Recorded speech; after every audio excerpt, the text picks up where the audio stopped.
Introducing first, fighting out of the blue corner, making his way to the ring, Daniel, the Timawa Warrior Inch! Is it not? No, it isn't.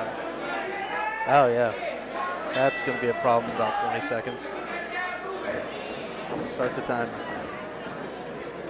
Moving pretty well, though. Let's see how this gentleman come out. See who's first to strike. And definitely very traditional Muay Thai. Very. As you said earlier, Josh, real good leg kicks. He also has very good sweeps. Almost every time I'm in the rooms, I've sparred with Dan quite a bit. Anytime I'm in the room with him, you always see people go flying. Oh, see, you tried to hit one there. Oh, man. Good. Oh! That's the fight! My goodness! One and done from Dan Inch. Big shot lands, man. What a putting James Taylor right on the canvas, man. Absolute perfect performance by Dan Inch, capturing that title. I'm sure he's on top of the world. Okay, Dan Inch, I was just watching your fight in Pottstown on February 22nd, where you won a 150-pound Muay Thai amateur title. Congratulations, and tell us what you thought about that fight. I was hoping it was going to go longer, but I'll take it, you know. I got a lot of questions about, you know, do you think it was an early stoppage, or what happened, or I don't know that it would have necessarily ended up any different, so to say. I was either going to win that entire fight completely as far as the 3 rounds go, or I was going to just keep knocking him down. That belt was mine that night, and whether it was 37 seconds officially or, you know, a full 3 rounds, that I wasn't walking. I was either, you know, walking out with my shield or on my shield. It was officially 37 seconds, and just to put that in perspective, this interview's already been twice as long as that 37 seconds. When he went down, it looked to me like you put together like this textbook combination. Can you describe that combination? Is that something you use, or just something that flowed out of you at that point? No, I drilled that combination and a variation of it, a few different variations of it on the bag religiously. It's a jab upstairs, cross to the body. I went 1-2-1 that night. So jab, cross, jab, then leg kick, then lead hook. I mix it up. I'll go 1, 2, 5, or 1, 2, 3, or like, you know, there's just a couple different variations to it. But anyways, the objective is to get them off balance, put them on their heels, then I throw a leg kick, and then I throw another heavy hand.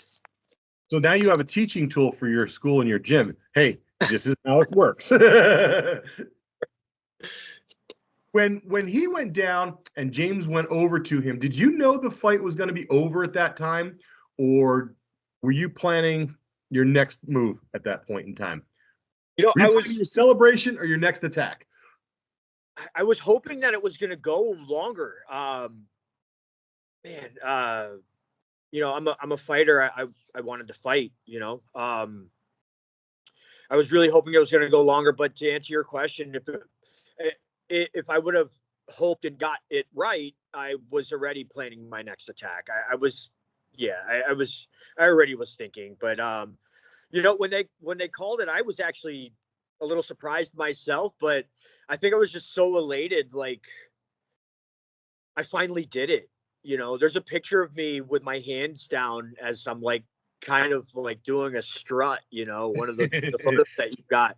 And it's kind of like a shit-eating grin. Like, I finally did this. Yeah. It only took me 10.5 years.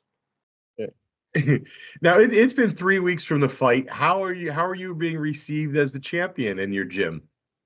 You know, I think it's same old Coach Dan. I'm very humble in nature. You know, my morals and my ethics supersede any kind of hardware. you know, obviously everybody was really happy, right? Everybody wanted to take pictures with me. Everybody was so happy. I had people tell me that, you know, this is the happiest they've been in a long time. I was so happy that I got to share these moments with them. I had somebody cry, you know, like, you know, there was just so many different feelings in that moment. I had teammates and coaches and people that I used to coach along the way tell my dad how much I've impacted their life, right? And it's amazing, you know, for my father to hear that, you know, somebody that I've been trying all my life. It doesn't matter how many times they tell you they're proud of you. You know what I mean? You want to hear it again. You know, so to have him hear that was really impactful. But I was a champion to them already, you know, even without the hardware. But regardless, I guess I'm fumbling over my words here. It's actually awesome what you're appreciate it. saying. Yeah. Dan, you had a lot of people there, and was there anyone there who had never seen you fight and came in to see you fight, and then you go out there and you roll this guy in 37 seconds? Were they like, who the hell is this guy? They never really knew this. What is this? You know, anything like that happen for you? Yeah. So I had a colleague there. I didn't realize he was going to be there. You know, I was shadow boxing in the ring right before the fight started, and I looked down and I'm like, oh my God, what are you doing here? And he's a very professional guy. You know, when I'm at work, I'm also extremely professional. You know, I have an extensive leadership background. You know, I've managed a lot of people, and they don't know this side of Dan Inch. I try not to blend the two. You know, I'm still a class clown, though. I am still a class clown. That doesn't matter. You know, I still make it a point to make people laugh all the time. But yeah, he was there, and he recorded it, and by the time I got there back to work, everybody had watched this video, and they were like, oh my God, they didn't know you were like that. Yeah, I mean, like I was gonna say that. I mean, if he was there, there's no more not blending your leadership life and your work life and your fighting life. I mean, people now know, you know. Yeah, yeah, they do. And certainly, But you know, what's funny is they call me champ more than anybody in the gym does. You know what I mean? They're like, yo, what's up, champ? What's up, champ? All right, don't do that to me, champ. What do you want me to do, champ? You know, like they take their little jabs at me though, still, you know. That's awesome. Well, and I'm sure that is a great feeling too. Now that you are champion, you're the 150-pound Muay Thai champion. It's in a senior category, 35 and up. Is this it for Dan Inch? Are you retired, or are you looking for another fight? Are you looking to defend? You know, what do you want to do? Let's defend this bad boy. Let's get after it. Yeah. No, I'm loyal to the game. I'm loyal to USKA. I'm loyal to you. I am very loyal to Dave Harrah. I've known that guy a long time. All my ups and downs, that guy never gave up on me. Not a single bit. What a wonderful human. So what I'm saying is I trust you. I trust Dave. I want to fight for USKA. Let's defend this belt. Muay Thai title, 150. In the old part weight class or in the old part class, you know? Yeah. So if someone's seeing this, start reaching out, because we're making plans, and you know, we'll just build a card around the champ now. Hey, do you see that background photo I have up there? Yeah. Tell me about these guys and this particular moment right there. Oh man. You know, I spoke about Mike Hughes the last time we had our interview, and so you know, puts a lot of people on a lot of different pedestals, growth wise, you know, does a very, very, very good job of making sure people are getting what it is that they need, where they need to go, the facility, you know what I mean? It's a wonderful place to train. He's a good human. And then, you know, Mike Moyer, not enough good things to say about him. So humble, so giving. He'll give his entire soul to make sure somebody has what they need. He's legitimately, if you look up the shirt off your back in the dictionary, that's who he is. You know, to summarize, a lot of people consider me a good coach, a good human, passionate about life and growth and making sure individuals are growing, holistically, not just in the gym, right? Everybody can be a good puncher. Everybody can be a good, kicker. But what kind of human are you outside of here? And he helps me in that aspect. And that also continues to trickle on to everybody. And it's, I did that previously. How can I grow a 10-year-old boy to make sure he's not a bully, and to make sure he's helping his brother do his homework, and to make sure he's doing his homework, and to make sure, he grows into this teenager who's now 15 and 16, being good humans, impacting lives. I think that's the bigger goal of all of this. But my point is, let me circle back to Mike. He's the best damn coach I ever had, period. Dot end. There's really no more to say about that. That's awesome. And let's talk about some of the other guys who fought that night on your card. You had Smooth. You want to talk about that fight a little bit, and then Eddie Higgins. Yeah. Man, Smooth. I spent a lot of time with him. He's a great kid. They both are. They're both wonderful humans. They help out in the gym, outside of the gym. They make sure teammates got what they need. They're holding pads for everybody. They're pushing me,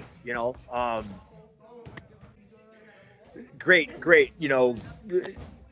They're future leaders, right? I keep saying they're the future. They're the future. Well, it's the truth. They're future leaders. And I really hope I'm impacting their lives as much as they are mine right now. They're good teammates. But Smooth, I spent a lot of time with him. We got similar fighting styles. He's a southpaw though, and he's it's like information download. He's very tricky, and I'm trying to give him all of my trickiness and my fundamentals, because he's going to make it his own. And he has been, and he's creating this different style of fighting, and it's very classy and showmany, and but he's also extremely respectful at the same time, because he loves the sport. Like Eddie Higgins, what a wonderful young man. Eddie just turned 21, correct? Just turned 21. That's ridiculous. Yeah. I'm old enough to be his dad. Oh man. But he's great. God, he'll train all day and then go help his grandfather, put a roof on his shed or whatever, go help his mom, or, help his little brother out, or I can't remember if it's still his brother, but anyways, that's what kind of kid he is, or he'll help somebody move, but he trains and he pushes us, and he goes on these jogs with us, and he's just so nice. You know what? I don't like the word nice, right? Because anybody can be nice. He's a human being. He's a good human. That's what nicer thing could you say about someone? Yeah. Right. So so we covered your title defense. You definitely want to defend. You're not retired. You're coming from a great gym. You're a great trainer. I have all the respect in the world for you. I know we've known each other a while, but I really got to know you here. You proposed in a USKA ring, all the cool stuff that's happening around you. So let me ask you one question before we go. And I just want to get your opinion, because I know George Maybroda has a senior title defense. And I don't know if he's old enough to be your father, but he's getting close. So what are your thoughts on that fight and George Maybroda? Man, I've known George a long time too, man. Oh God, that just kind of lets everybody know how old I really am. I've been training with George since, holy, I can't, Cornerstone maybe. I think it was called Cornerstone back in the day. But anyways, I think it'll be a good fight. I know I can't think of his name right now, but I know he's a brawler. It's gonna be a good fight. I don't know. How old are you exactly? I am 40 and a half. So George is about 12 and a half years older than you. Right. Do you see yourself doing this in 12 and a half years? In the ring fighting? I mean, you No, already but got your title. He's still searching for his. you know, I have another checkbox, and